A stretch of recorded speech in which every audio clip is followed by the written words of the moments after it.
fuerza de la vida, le llamo yo, qué está pasando a nivel molecular en el ADN, que es lo que rige la vida y la muerte de células. Gracias, Carlos. ¿Me puede? ¿No hay algo? Bueno, no sé si se puede dar Sí, ya. Gracias por esto. Estar acá.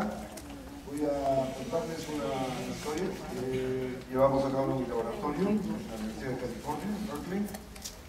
Tengo que hablar desde acá abajo porque tengo algunas películas que tengo que pasar yo mismo y no se puede hacer desde ahí arriba. De modo que disculpen que esté hablando desde acá abajo. El estudio que vamos a hacer, que estamos haciendo, es un estudio en el que tratamos de determinar de qué manera es que algunos virus como el virus de herpes, por ejemplo, el virus de la polio, el virus del adenoma, empaquetan su ADN cuando el virus se organiza dentro de una célula y se prepara para infectar a otras células. Entonces, el tipo de virus que estamos estudiando en realidad no es un virus humano, sino un virus que afecta a bacterias. Entonces son los llamados bacteriófagos o virus de bacterias. Y el estudio que estamos haciendo es un estudio en el cual tratamos de entender el mecanismo por el cual la cápsula del virus, la cabeza del virus, empaqueta el ADN del virus antes de colocar la cola del virus y terminar el ensamblaje de la partícula viral. Acá ven ustedes, desgraciadamente se está perdiendo un poco en la parte en ambos, todos lados, la imagen, pero bueno, acá ven ustedes una micrografía electrónica de una de estas cápsulas de virus. Como ven ustedes, es una cápsula bastante pequeña, solo tiene 40 nanómetros de ancho, de diámetro, por aproximadamente 55 nanómetros de alto. Es una especie de cilindro nanomolecular, y dentro de esta cápsula hecha de proteínas se empaqueta y se el ADN del virus. Y luego se coloca la cola del virus propiamente. Estamos así. Entonces, quizá podemos buscar un punto intermedio.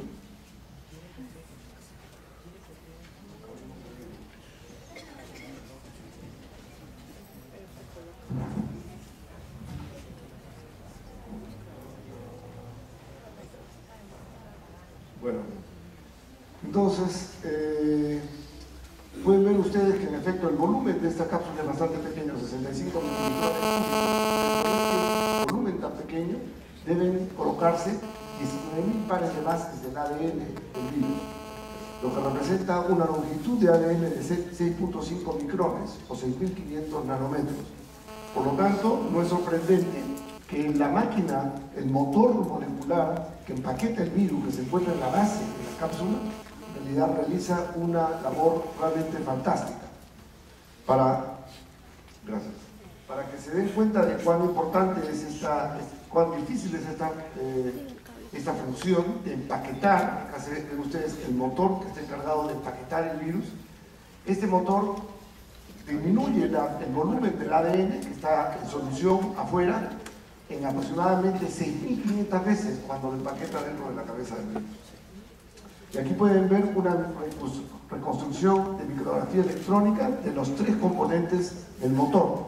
Tiene 3 componentes, una parte llamada el conector, que es un dodecámero, que tiene una apertura en el medio de 36 angstroms y que permite que entre la molécula del ADN hacia la cápsula o cabeza del virus.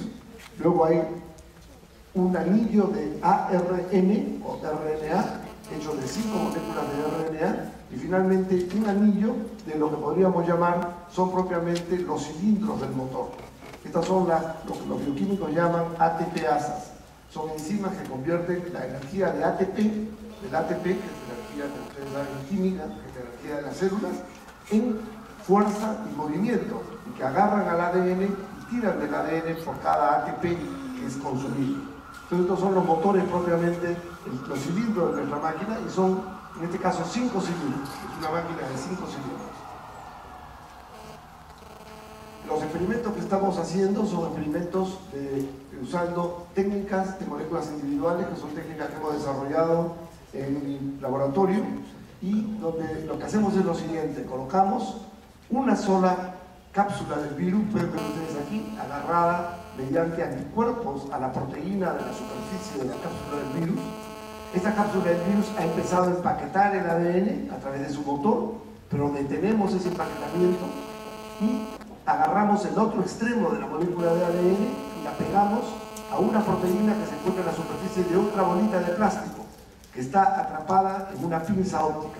Una pinza óptica no es nada más que la luz colimada de un rayo láser que tiene la habilidad de que puede atrapar materia, en este caso a esta bolita de plástico que tiene solamente 1 micrón de diámetro. La otra bolita de plástico que ven acá, que contiene en la superficie al virus, en realidad está atrapada mediante succión en una micropipeta dentro de la microcámara del experimento. Entonces, lo que vamos a hacer es lo siguiente: si yo muevo, por supuesto, si yo añado ATP en esta situación, todo esto está en agua, por supuesto, es un solo virus, ¿no?, empaquetando su ADN. Si yo añado ATP, el virus va a empezar, o el motor del virus va a empezar a empaquetar el DNA, va a empezar a tirar del ADN, como ven ustedes aquí, pero yo tengo agarrado el otro extremo del ADN de otra bolita, en la otra bolita, como lo ven acá. Y si yo aumento la distancia entre las dos bolitas, moviendo la pipeta, por ejemplo, alejando la pipeta, puede hacer que el motor tenga que trabajar contra una fuerza mayor. Entonces podemos jugar el juego de tira y afloja con un solo virus, ¿no? En el proceso de jugar ese juego de tira y afloja con un solo virus, podemos aprender muchas cosas sobre cómo funciona el virus que empaqueta el ADN dentro de la cápsula. Esa es la idea. Entonces, obviamente, conforme pasa el tiempo, la distancia entre las bolitas o el tamaño de ADN que todavía queda afuera va a disminuir, y ustedes pueden ver aquí para 4 virus distintos cómo en efecto la longitud del ADN en función del tiempo disminuye, ¿no? Pueden ver ustedes aquí claramente que disminuye para 4 virus distintos. Bueno, en los últimos años hemos aprendido mucho sobre cómo funciona este motor. Sabemos que es un motor muy fuerte que puede generar hasta 60 piconewtons de fuerza. ¿Y por qué tiene que ser tan fuerte? El piconewton, como ustedes saben, es la millonésima de la millonésima parte de un newton, que es aproximadamente el peso de una manzana en la superficie de la Tierra. Es más o menos un newton. Imagínense, en la unidad en la cual medimos la fuerza que genera este motor molecular es la millonésima parte del peso de una manzana, básicamente, newton. Bueno, lo más interesante que encontramos es lo siguiente: que al final del empaquetamiento, el motor está empaquetando el ADN contra una presión interna de la cabeza del virus que alcanza el valor de 60 atmósferas de presión. 60 atmósferas de presión. Nosotros vivimos bajo una atmósfera de presión. Aquí vemos al motor empaquetando el virus al final contra una presión de 60 atmósferas de presión. Hace 2 días o 3, cuando abrieron ustedes su botella de champán para celebrar el año nuevo, el corcho de la botella de champán salió expulsado a una presión de aproximadamente 6 atmósferas. Lo que encontramos en este virus es que el DNA al final del empaquetamiento está tan comprimido que se encuentra a una presión 10 veces mayor que la presión del corcho en la botella de champán. Y lo hace por lo siguiente, y es que cuando se trata de inyectar el DNA en la próxima generación, el virus está fuera de la célula y no tiene cómo inyectar el ADN porque no hay ATP en el exterior de la célula. Y la manera como lo inyecta es justamente utilizando la presión que ha acumulado durante la fase de empaquetamiento y utilizando esa presión para introducir el ADN dentro del la próxima célula a ser infectada. Entonces, voy a enseñarles aquí el modelo de cómo funciona este motor o cómo creemos que funciona este motor. Este motor tiene 5 cilindros. Cada uno de estos cilindros en realidad hidroliza ATP, libera el fosfato y en el proceso mueve el ADN y lo empaqueta al ADN por dos pares de bases de acuerdo con las medidas hechas independientemente por otros laboratorios. Dos pares de bases. Noten que nosotros proponemos que el modelo es un modelo ordinal. Un modelo ordinal donde la primera ATPasa, el primer cilindro si lo quieren, une ATP, hidroliza el ATP y rompe el ATP en ADP y fosfato. En el momento en que el fosfato se libera, el motor, el cilindro, mueve el ADN por dos pares de bases. Ese es en realidad el modelo que tenemos hasta este momento en el laboratorio. Entonces decidimos hacer un estudio a mayor resolución. Un estudio a mayor resolución que requería diseñar un aparato de pinzas ópticas en el cual eliminábamos la micropipeta. Ustedes vieron anteriormente que era la que contenía una de las dos bolitas. Ahora tenemos dos pinzas de láser, indicadas acá por estos conos rojos, y cada una de estas pinzas de láser están atrapando una de las bolitas de plástico. Este aparato tiene el récord de resolución espacial en el mundo en este tipo de experimentos de moléculas individuales. Podemos detectar el movimiento de una de las bolitas con respecto a la otra de solo un Armstrong. Un Armstrong, por supuesto les recuerdo, es el diámetro de un átomo de hidrógeno. Y esto lo podemos hacer a temperatura ambiente en el laboratorio mediante un diseño especial de laboratorio en el cual el piso del laboratorio ha sido cortado y separado del edificio donde está el laboratorio. Se encuentra en el tercer subsótano de ese edificio. Utilizamos unas mesas muy voluminosas con una gran masa para que la mesa misma no tenga flexión, porque una pequeñísima flexión es suficiente para producir una variación que puede ser correspondiente a un Armstrong. Los motores que mueven los espejos que llevan el rayo láser tienen una precisión de 90 nanoradianes angulares. Tenemos un control de la temperatura del laboratorio de 0.01 grados centígrados y finalmente el laboratorio está cubierto completamente por una esponja acústica que le da al laboratorio esencialmente las condiciones de un laboratorio de grabación. El aparato es tan sensible que los estudiantes cuando están haciendo el experimento no pueden estar dentro del laboratorio, porque simplemente el calor producido por el cuerpo humano, que es aproximadamente una potencia de 100 watts, es suficiente para hacer que se muevan todos los componentes ópticos en el aparato, de modo que los estudiantes trabajan este instrumento a control remoto desde computadoras colocadas fuera del laboratorio.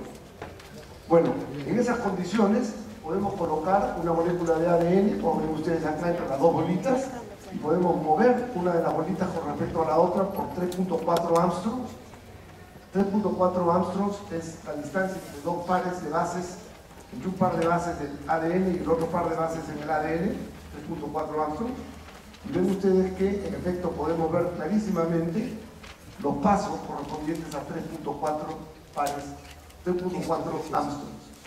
Y si hacemos una curva en la que tomamos todas las posibles distancias entre los puntos de esta curva, lo que se llama un pairwise distribution function, una función de distribución de puntos pares, ven ustedes en efecto que esta distribución está separada, tiene un pico a 3.4, otro pico a 6.8 y luego a múltiplos de 3.4, indicando que lo que vemos con nuestros ojos y lo que nuestro cerebro nos permite ver, que es en efecto una regularidad aquí entre 3.4 datos, en efecto está presente en los datos, ¿no?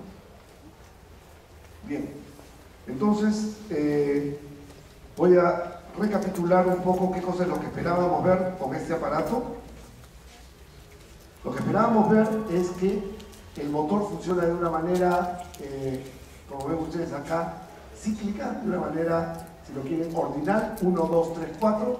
La primera ATPasa une ATP, hidroliza el ATP y cuando libera el fosfato produce el power stroke, ¿no? Produce el movimiento del ADN y el empaquetamiento del ADN de esta forma.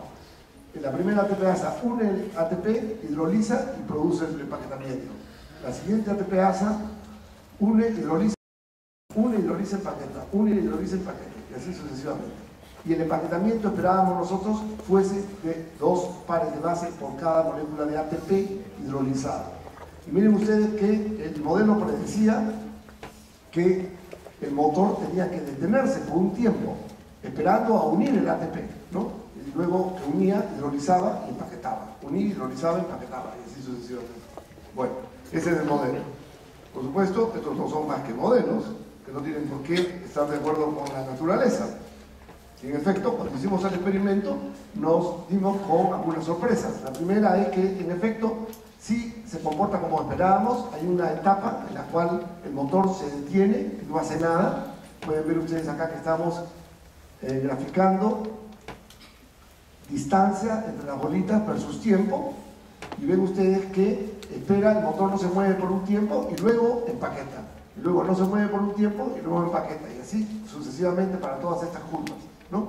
Podemos cambiar la concentración del ATP, o sea, de la cantidad de, si ustedes quieren, combustible químico que utiliza el motor de ATP, de este motor, de este virus, pero ustedes ven que siempre hay una espera y luego empaquetamiento, una zona de empaquetamiento y luego espera y empaquetamiento, espera y empaquetamiento. Como lo habíamos visto en el modelo, excepto que en vez de haber 2 pares de bases, acá, entre estas líneas punteadas, hay 10 pares de base. 10 pares de base en vez de 2 pares de base. Entonces, eso inmediatamente sugiere que durante el tiempo que el motor esté esperando acá para hacer este movimiento, el motor no está uniendo solo un ATP, sino que está uniendo múltiples ATPs. Está uniendo 1, 2, 3, no sabemos cuántos ATPs, y luego empaqueta por una cantidad equivalente a 10 pares de bases del ADN. Entonces tenemos que proponer un modelo de empaquetamiento nuevo. El motor empaqueta el ADN en 2 fases. Una fase que llamamos la fase de unión, durante la cual múltiples moléculas de ATP se unen al motor, y eso corresponde a esta fase de espera. Durante esta fase de espera, decía, hay N ATPs, porque no sabemos cuántos ATPs es N ATPs que se unen al motor, y luego que se han unido los N ATPs, entonces hay una segunda fase, que es la fase propiamente del empaquetamiento, durante las cuales el motor presumiblemente empaqueta en N pasos, N subpasos, que no los podemos ver bien, pero que corresponde a un total de 10 pares de bases, como lo indiqué anteriormente. Bien, por supuesto, lo que ustedes se están preguntando es cuántos ATPs es N y cuántos subpasos corresponden también a cada uno de estos ATPs. Bueno, para poder responder esta pregunta, lo que tenemos que hacer es tenemos que ver los subpasos dentro de un paso de 10 que hemos visto anteriormente. Y la manera de hacer eso es hacer que este proceso de empaquetamiento se haga más lento. Nosotros sabemos que durante el empaquetamiento el motor está agarrando el ADN, está tirando del ADN y lo está metiendo dentro de la cápsula del virus.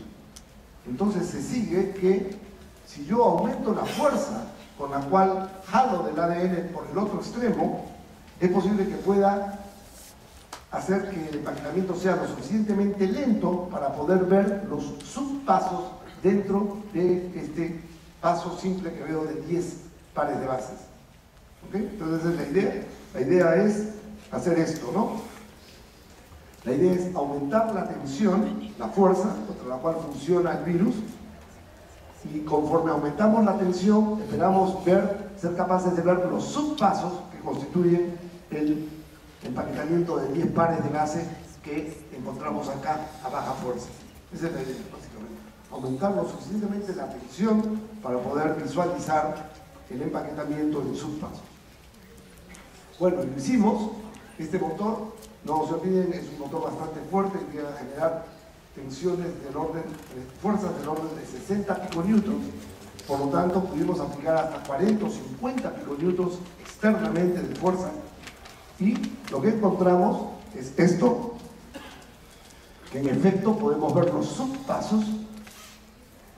Ven ustedes acá, hay varios, estos son múltiples, pero aquí ven ustedes un solo subpaso. Acá ven 1, 2, acá hay 1, 2 y 3 juntos, acá hay 1 solo, acá hay 1, 2, 3, 4, etc. Ustedes pueden ver hay unas líneas punteadas en este caso, excepto que ahora las líneas punteadas están separadas no por 10 pares de bases, sino por 2.5 pares de bases. Entonces, por supuesto, como en la literatura existía la información de que debía ser 2 pares de bases, teníamos el problema que en vez de medir 2 pares de bases estábamos midiendo directamente 2.5 pares de bases. Y si algunos de ustedes son biólogos, ustedes sabrán que a los biólogos no les gusta nada que no sea número entero. Y por supuesto un número 2.5 es una mala noticia porque nadie lo va a creer. Pero repetimos el experimento muchas veces. Yo les dije a los estudiantes que no podíamos simplemente publicar esto si no teníamos una mayor certeza que era 2.5 y no 2 pares de bases. Y mis estudiantes me demostraron, en efecto, que era 2.5, hicieron el análisis de los puntos de cada uno, dentro de cada una de estas curvas, y ustedes pueden ver que la periodicidad que se observa es 2.5, 5, 7.5, 10, etcétera, correspondiente exactamente a una periodicidad de 2.5 pares de bases por subpaso. Y bueno, desgraciadamente no se ve porque está fuera del slide, del proyector, en este caso, pero demostramos, mis estudiantes me demostraron que en efecto en realidad no era 2.5, sino era 2.4 más menos 0.3 pares de bases. En otras palabras, apenas un error medio, un error estándar de la medición de apenas una fracción de Armstrong. Entonces, teniendo esa información, ya nosotros publicamos estos datos, y como hay 10 pares de bases en cada uno de estas etapas que les enseñé en la curva, y hay 2.5 pares de bases en cada una de estas, hemos visto que hay 2.5 pares de bases en cada uno de estos subpasos, se sigue que cada uno de estos 10 pares de bases que vemos está compuesto de 4 subpasos. 4 subpasos, y por lo tanto que por lo menos 4 ATPs se unen al motor e hidrolizan a la ADN. Entonces acá está el nuevo modelo de empaquetamiento. 4 ATPs se unen al motor durante esta etapa, y luego hay 4 subpasos de 2.5 pares de bases que corresponden al empaquetamiento del motor. Ahora bien, este es entonces el nuevo modelo. El motor une 1, 2, 3, 4 ATPs y luego hace 2.5, 1, 2, 3, 4 y después 2.5, 2.5, 2.5, 2.5 y nuevamente 1, 2, 3, 4 y luego 2.5, 2.5, 2.5, 2.5. Entonces, este es el primer motor molecular de anillo cuyo mecanismo de acción ha sido descrito con esta precisión, y sabemos ahora que hay una gran coordinación entre los 5 cilindros que hacen el motor. Es más, hay 5 cilindros y solo 4 de ellos están empaquetando el DNA 2.5, 2.5, 2.5, 2.5. El quinto no empaqueta el DNA. Entonces hay una ruptura de la simetría pentagonal del motor. Y una de las preguntas que tenemos ahora es ¿qué cosa rompe la simetría del motor? En realidad ya tenemos la respuesta, pero todavía esos datos no están publicados, y lo que rompe la simetría del motor es un contacto especial que hace uno de estos 5 cilindros, de estas 5 moléculas de ATPasa, que hace ese contacto con la molécula de ADN, con un fosfato en la molécula de ADN. Pero bueno, entonces aquí voy a colocarles un modelo de cómo creemos más o menos que funciona el motor. El motor, ven ustedes, une ATP, aquí están los cilindros, une ATP, por cada unión de ATP se preparan las ATPasas, y luego la hidrólisis de este fosfato produce el empaquetamiento de 2.5 pares de bases. La hidrólisis produce el empaquetamiento de estos 2.5 pares de bases y así sucesivamente.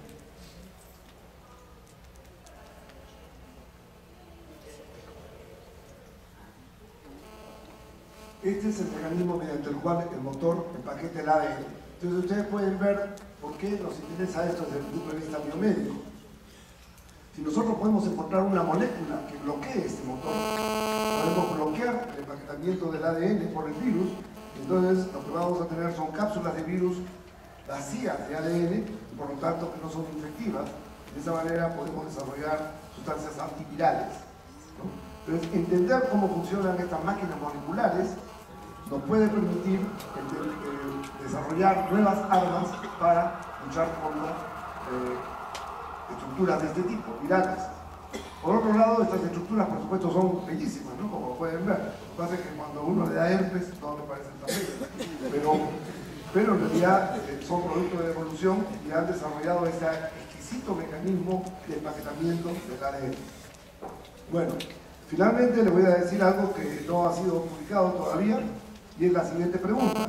Cuando el ADN está siendo empaquetado, como han visto ustedes en la cabeza del virus, el ADN simplemente es trasladado, como lo indica la película, o el ADN rota cuando está siendo empaquetado en la cabeza del virus. Esa es la pregunta que teníamos. ¿Cómo podemos decidir si es que el ADN está siendo simplemente empaquetado, trasladado, translocado, si quiere, o si está rotando conforme está siendo empaquetado? Bueno, la solución es muy sencilla. Repetimos el experimento como anteriormente, excepto que ahora al DNA le colocamos al costado una bolita más pequeñita dentro de la célula.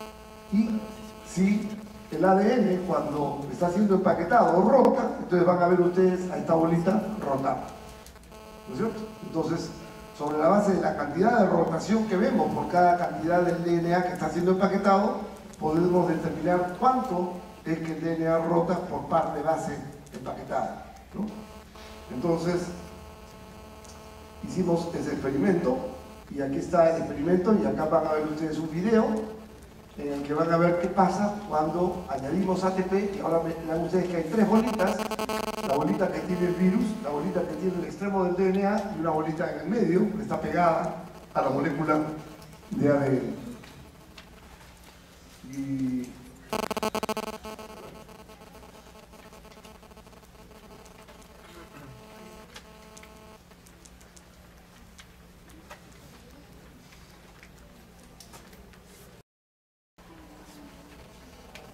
como ven ustedes, conforme el ADN está siendo empaquetado en la cápsula del virus, la bolita está rotando. Y por lo tanto, este es un motor que no solamente puede generar fuerza para tirar de la molécula de ADN y empaquetarla dentro de la cabeza del virus, sino puede también generar torque. En otras palabras, puede producir rotación del ADN.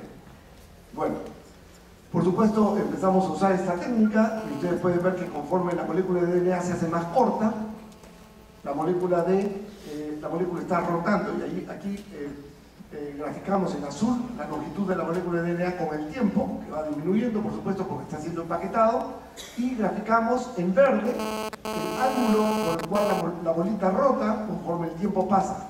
Y ven ustedes que en efecto las dos curvas son monotónicas en el tiempo. Es más, sabemos ahora en qué dirección rota el motor, el DNA, que es en la dirección de desenrollar a la molécula de DNA. Podemos calcular cuánto torque genera la molécula de DNA durante el empaquetamiento, un máximo de 10 piconewton nanómetro, que es un torque bastante alto. Pero teníamos un problema, y es que encontramos que conforme el empaquetamiento procede, la cantidad de rotación que se ve en la bolita por par de base aumenta. Y es fácil de entender por qué, de cierta forma. Voy a tratar de hacer la demostración aquí.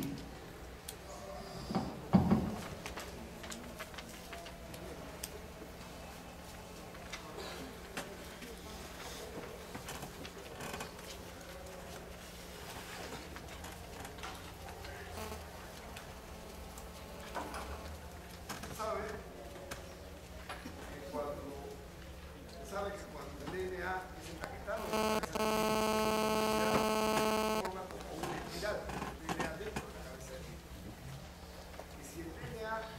una espiral dentro de la cabeza del virus, ¿qué pasaría con la bolita mientras se está formando la espiral?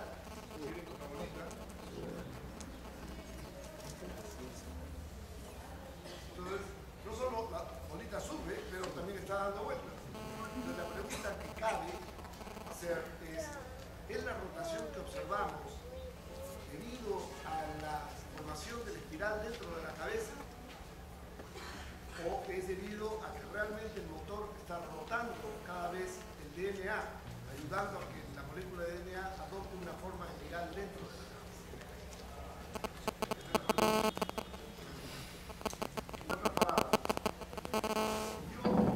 En otras palabras, esta parte de acá que ven ustedes puede ser debido a que vamos acumulando espirales dentro de la cabeza y por lo tanto hay más rotación de la bolita. Pero lo que nosotros queremos saber es qué pasa al principio, cuando apenas hay un poco de DNA que ha entrado y no está formando todavía ninguna espiral. ¿Cómo podemos hacer que el DNA no forme espiral dentro de la cabeza del virus? Ese es el gran problema. Cada vez que el virus empaqueta el DNA, va a querer formar espiral, que siempre lo hace. ¿Cómo podemos hacer que el virus no forme espirales dentro de la cabeza? Bueno, la solución, como muchos problemas en el mundo, viene del Perú, por supuesto.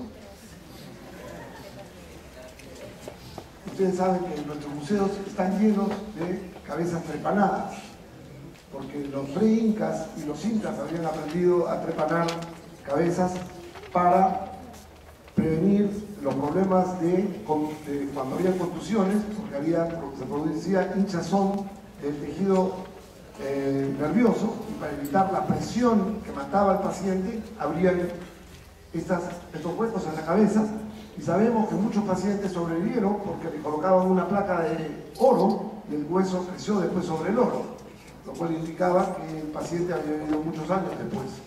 En efecto, en este artículo del Journal de American Physical Anthropology del año 2008, cuentan que esta transmisión existe desde 400 años antes de Cristo, y que llegó un momento en el cual en el Cusco la preparación tenía hasta el 90% de los pacientes sobrevivían este tipo de operaciones. Entonces la idea es hacer lo mismo con los virus, trepanar las cabezas de virus, haciéndoles un hueco, de manera que cuando el ADN empiece a entrar, inmediatamente empieza a salir, y como está saliendo, no se organiza dentro de la cabeza, y preguntar en esas condiciones si hay rotación del ADN por el motor. Esa es la idea. Y encontramos que si agarrábamos las cabezas del virus y las congelábamos, y nuevamente levantábamos la temperatura, y las congelábamos nuevamente y levantábamos la temperatura y las congelábamos, los microcristales de hielo que se forman al congelar perforan la cabeza y hacen la preparación por nosotros, como si fueran pequeños tumis nanoscópicos para preparar la cabeza. Y en efecto encontramos que hasta el 90% de nuestros virus después de esta operación podían sobrevivir la preparación, igual que la sobrevivencia de la preparación en el Cusco hacia fines del imperio. Bueno, entonces lo hicimos y encontramos que en efecto las cabezas trepanadas se comportan muy distinto de las cabezas no trepanadas, porque noten que cuando el virus está empaquetando el DNA, en el que estamos graficando la longitud del DNA versus el tiempo, ven ustedes que la curva se va echando porque como está trabajando cada vez a más alta presión, en la cabeza no trepanada, la presión va aumentando y eso hace que el motor se haga más lento en su empaquetamiento. Mientras que en el caso de la cabeza trepanada, ven ustedes que es lineal. No disminuye la velocidad de empaquetamiento porque obviamente está entrando por un lado, pero está saliendo por el otro, ¿no? Entonces no hay acumulación de presión. Esto demuestra que tenemos cabezas trepanadas, porque este comportamiento es muy distinto al comportamiento normal del virus, y por lo tanto que podemos entonces preguntarnos en esas condiciones si es que el motor rota a la molécula de ADN. Y la respuesta es sí, lo rota, y lo rota por un valor de menos 1.5 grados por par de base del ADN. O sea, cada par de base de ADN que es rotado que es empaquetado, el motor rota la cabeza por menos 1.5 grados, ¿no? De 360 grados. Ahora bien, podemos racionalizar por qué. Yo les dije anteriormente que el motor empaqueta en estos pasos de 10 pares de bases, que están compuestos de 4 subpasos de 2.5 pares de bases, ¿correcto? O sea, estos son 10 pares de bases, pero está hecho de 4 subpasos de 2.5 pares de bases. Bueno, resulta que en unos experimentos asociados encontramos que el motor hace un contacto muy importante con el fosfato del DNA cada 10 pares de bases también, lo cual es consistente con estos 10 pares de bases que vemos acá. Entonces, ¿qué pasa? La periodicidad del ADN no es 10 pares de bases, la periodicidad del ADN es 10.5 pares de bases, lo cual significa que la doble hélice se repite exactamente igual si nos movemos por 10.5 pares de bases. Pero el motor solo empaqueta 10 pares de bases después de cada pausa. Eso significa que el siguiente fosfato está desplazado todavía unos cuantos grados. ¿Cuántos grados? 15 grados. 15 grados en 10 pares de bases. Y el motor tiene que contactar y agarrar ese fosfato, pero está a 15 grados. Y entonces lo jala, lo rota por 15 grados y hace el contacto que necesita para volver a empaquetar otros 10 pares de bases. Pero 15 grados en 10 pares de bases es ¿cuántos grados por base? 15 dividido entre 10. 1.5 grados por par de bases. Entonces, ven ustedes, en realidad dije 15, es 14,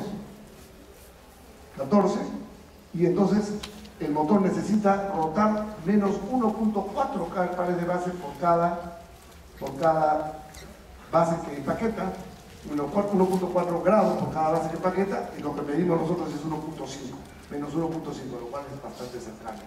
De modo que lo que creemos es que en efecto el motor rota el DNA, y lo rota porque luego de empaquetar 10 pares de bases, el fosfato que necesita contactar para iniciar otro empaquetamiento de 10 pares de bases se encuentra a una distancia angular de 15 grados. 15 grados, entonces rota el DNA por 15 grados y eso hace que entre en registro la ATPasa, el cilindro, con el motor, con el fosfato que necesita contactar para empaquetar otros 10 pares de bases. De modo que este es un motor que no solamente genera fuerza, pero también genera torque. Voy a agradecer a la gente que ha hecho el trabajo.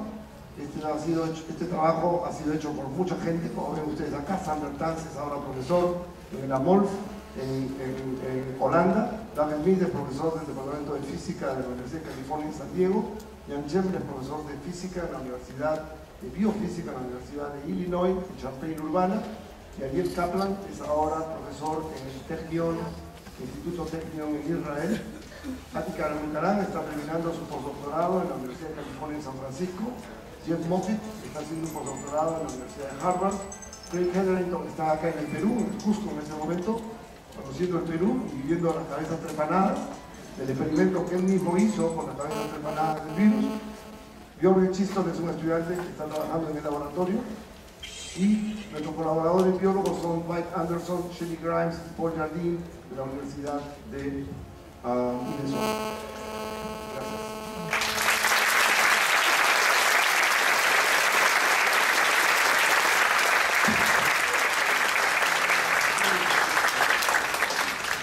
Tengo la influencia del doctor Carlos Fernández para la A ver, por favor, las preguntas. ¿Hay tiempo, Carlos? 5 minutos. Por favor, le rogaría que las preguntas sean concisas y no una mera exposición, porque ya el doctor tiene que salir de viaje.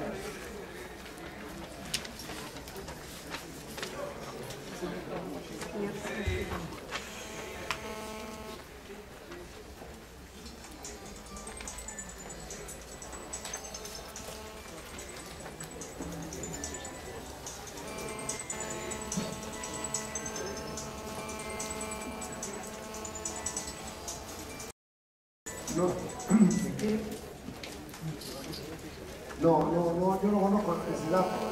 El ADN humano, por ejemplo, tiene aproximadamente 1,5 metros de longitud. Eso sabemos. El ADN humano. De elasticidad es cómo se comporta una molécula, la extensión de una molécula bajo la aplicación de fuerza.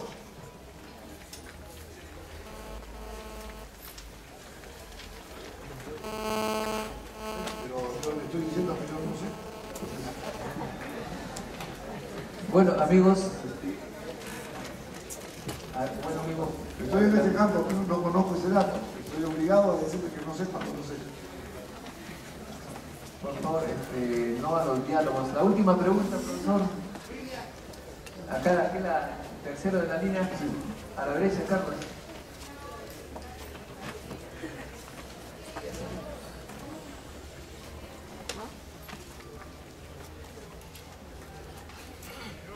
Claro.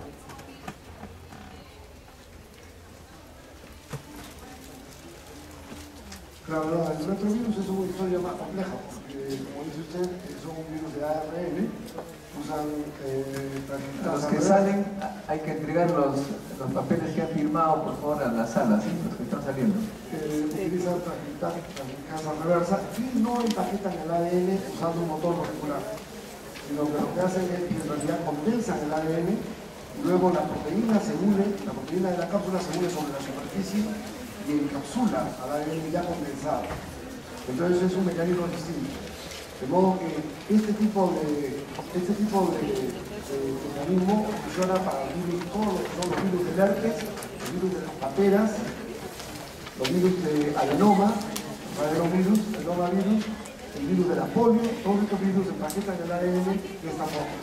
Pero hay, por supuesto, algunos virus que no empaquetan el ADN y más bien condensan el ADN y luego la proteína de la cápsula se recubre al DNA condensado y, por supuesto, esto no es aplicable a esos virus. Es un mecanismo distinto y ahí la estrategia es bloquear a las enzimas que replican el ADN. Bloquear a las enzimas como, por ejemplo, la proteasa, la transcriptasa reversa, la transcriptasa reversa, que es la forma como se ataca a los virus, por ejemplo, como el virus del SIDA, ¿no?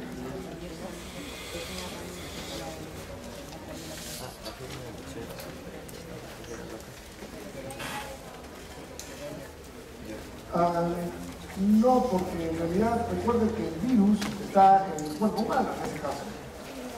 Entonces no podemos congelar directamente al virus sin matar al paciente. Entonces, indudablemente que lo que tenemos es que desarrollar sustancias químicas que bloqueen a la transcriptasa reversa, ya existen. Hay una serie de sustancias, claro, o sea, no en alimentos, sino vamos a decir en remedios, ¿no? La gente toma pastillas que van a los tejidos y bloquean la enzima, 1, 2 o 3 enzimas de la replicación del virus, y de esa manera se bloquea el virus. Muy bien, amigos, muchas gracias, doctor Cano Bustamante.